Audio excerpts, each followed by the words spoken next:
If you're feeling tired, discouraged, or just need a fresh reminder of God's faithfulness, this is for you. Let's talk about what 30 days of hope really means, and how God's Word can breathe life into your heart one promise at a time. 1. What is hope in the Bible? Biblical hope isn't just wishful thinking, it's confident trust in God's promises. Hebrews 11 verse 1, now faith is the substance of things hoped for. Romans 15 verse 13, may the God of hope fill you with all joy and peace. God's hope gives us strength even when life is hard, because we know He's in control and His word never fails. Hope in God is certain, not unsure. 2. Why 30 days? Spending 30 days in the Bible helps form a habit of daily encouragement and spiritual growth. Each day, focus on one verse of hope and reflect on it.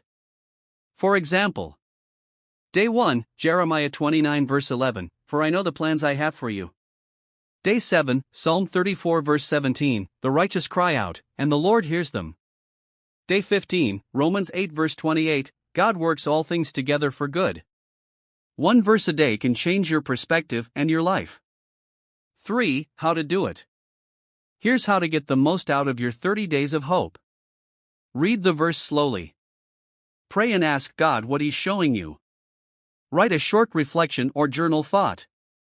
Share it with someone, it could encourage them too. Optional, keep a hope journal where you record each day's verse and how it speaks to you. Hope grows when we spend time with God daily. 4. The result of 30 days of hope. After 30 days, your heart will be stronger. You'll know God's promises more deeply, and you'll walk through life with more peace, joy, and confidence.